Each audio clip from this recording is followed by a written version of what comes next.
आइए प्रभु आइए। ये कौन सा स्थान है भ्राते बुद्धू? ये तो हमें भी नहीं पता, ये तो साहूकार जी ही बताएंगे। प्रभु आपको यही सोना है? नहीं नहीं नहीं, हम यहाँ कैसे सो सकते हैं? हम तो भगवान है ना। आपको पाप लगेगा, पाप। कोई भगवान को ऐसे सुलाता है क्या? अरे प्रभु, कल रात्रि को आप मेरे स्वप्न में आए थे और आपने कहा था कि आपको यही सोना है। और प्रभु आपने ये भी कहा था कि आप भोजन भी नहीं करेंगे। क्या कहते हो भ्राता कद्दू, ऐसा हुआ था? हम साहूकार जी के स्वप्न में आए थे? हाँ भ्राता बुद्धू, मुझे भी कुछ ठीक से स्मरण नहीं आ रहा।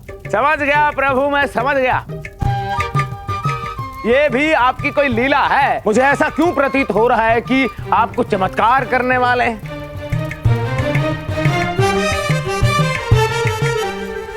नहीं नहीं नहीं नहीं, ये सब यहाँ नहीं, ये सब गांव वालों के सामने। तो ठीक है साहूकार जी, आज हम यहीं सोएंगे। हाँ, और आज हम भोजन भी नहीं करेंगे। ठीक है प्रभु, अब मुझे आज्ञा दीजिए, मैं चलता हूँ। ठीक है, आशीर्वाद दीजिए। हाँ। देवदूतों की जय, देवदूतों की जय। तो भाइयों और बहनों, आप सब तो जानते हैं कि हमारे इन देवदूतों ने आप सबके समक्ष अपनी शक्ति और प्रतिभा का कैसा प्रदर्शन किया था। तो इससे इन पर यह संदेह कि ये देवदूत हैं या नहीं बनता ही नहीं है। तो आइए इनका सम्मान कीजिए और अपनी श्रद्धा से भी बढ़कर चढ़ावा चढ़ाइए। आइए।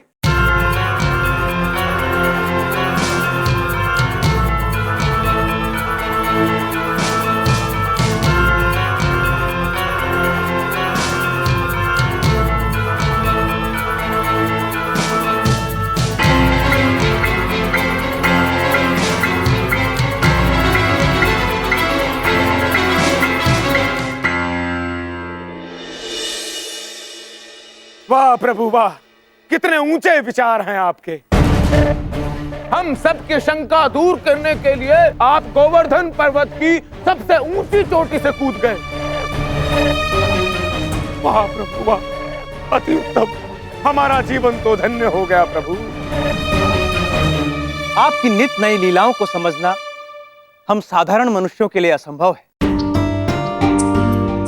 आप पहले क्यों नहीं प्रकट हुए प्रभु? वृंदावन वासियों पर बहुत सी विपदाएं आई। प्रभु, अब आप दोनों हमारे गांव को छोड़कर कभी मत जाइएगा। हम सब पर अपनी कृपा बनाए रखिए। यदि आपने प्रभु का अनुसरण किया तो प्रभु हमारा गांव छोड़कर कहीं नहीं जाएंगे।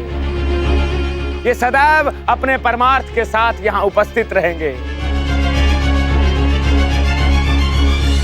और बहनों और भाइयों, देखिए मैं कुछ दिखाता हूं आपको, प्रभु के परमार्थ का नया रूप।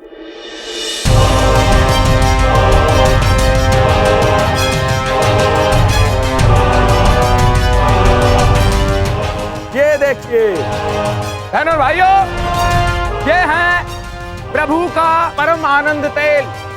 और ये कोई साधारण तेल नहीं है, इस तेल को प्रभु ने स्वयं अपने कर कमलों से बनाया है। बड़ा ही दिव्य तेल है ये। यदि आप सब अपने घरों में इस तेल के दिए जलाएंगे तो आपके घरों से ही नहीं, आपके जीवन से भी अंधकार समाप्त हो जाएगा।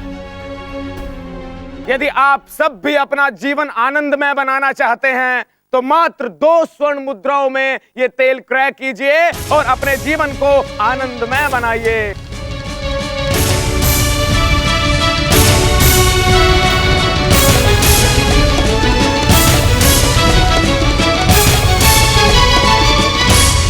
हमें ब्रह्मानंद तेल चाहिए। तो ठीक है, यदि आपको परम आनंद तेल चाहिए तो 2 मुद्राएं लगेंगी और आपका जीवन भी धन्य हो जाएगा। जीवन में भी आनंद ही आनंद होगा।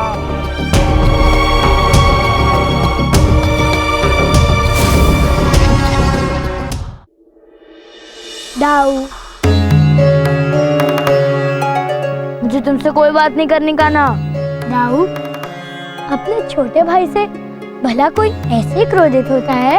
मेरा कहना कभी भी नहीं मानते हो कान्हा। नहीं दाऊ, ऐसी बात नहीं है।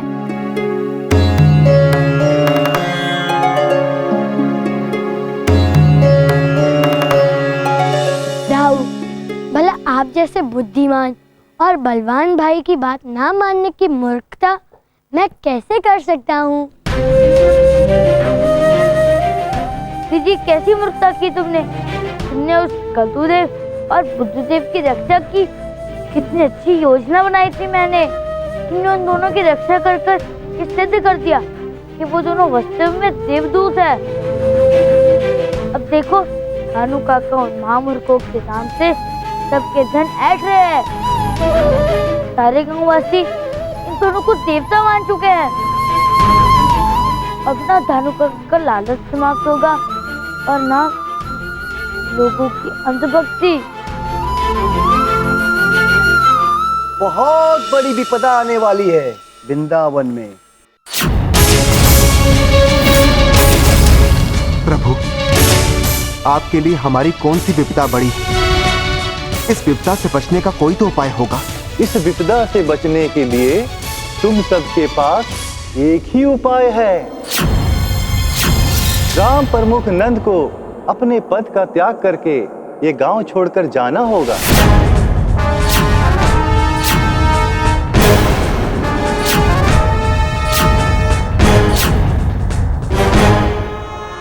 और इस गांव के नए ग्राम प्रमुख साहूकार धनपति होंगे।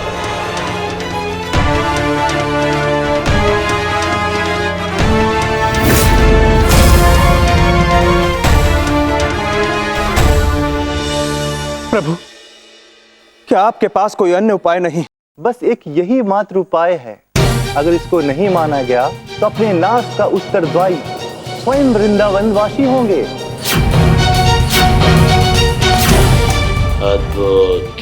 दोनों मूर्खों ने मेरे षड्यंत्र को बखूबी वृंदावन वासियों के समक्ष प्रस्तुत किया। क्यों भ्राता कद्दूदेव? हाँ भ्राता बुद्धूदेव, आपने बिल्कुल सही कहा। नंद को अपना पद और इस गांव को छोड़कर जाना ही पड़ेगा। कोई कहीं नहीं जाएगा। ये सब भ्रम है। ऐसा नहीं हो सकता। किसी समस्या का अंत उसे हल करने से होता है, इस तरह के व्यर्थ उपायों से नहीं। और अभी तक तो हमें कोई संकट नहीं दिखा। शांत हो जाओ बलराम। अगर उन्होंने कुछ कहा है तो वो हम सबकी भलाई के लिए कह रहे होंगे।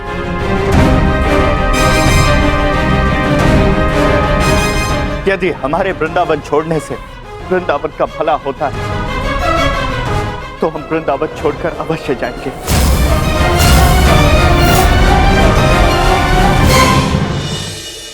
और हाँ, आप सबसे मेरी हाथ जोड़कर विनती है, आप सब लोग इसे माने, क्योंकि ये स्वयं प्रभु का आदेश है।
धनुपते।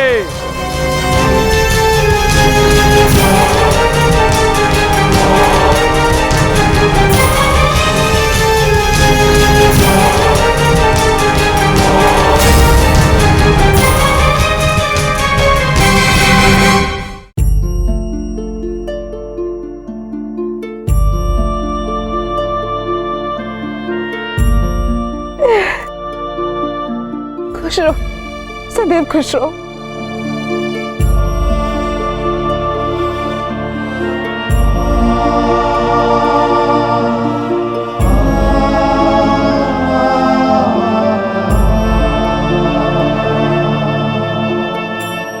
आप लोगों से अलग होकर जीना बहुत मुश्किल होगा, किंतु हृदय पे पत्थर रखकर हमें जीना होगा। ये प्रभु की आज्ञा है, हमें पालन करना होगा इसका। यशोदा बहन, बहुत ही कठिन घड़ी है। हमें भी कुछ समझ नहीं आ रहा कि ये सब क्या हो रहा है। मित्रों,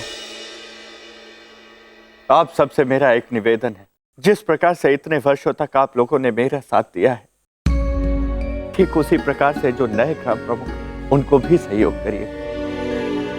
एक परिवार, एक मनुष्य, ये मायने नहीं रखते। सबसे महत्वपूर्ण यह है कि ग्रामवासी सुखी होने चाहिए। अपना अपना ध्यान रखिएगा। अब तो अति हो गई। उस धनु काका को बाबा का पद मिल गया और हम सबको गांव से निकाला। ये दोनों मूर्ख ऐसे नहीं समझेंगे। तुम कुछ करते क्यों नहीं?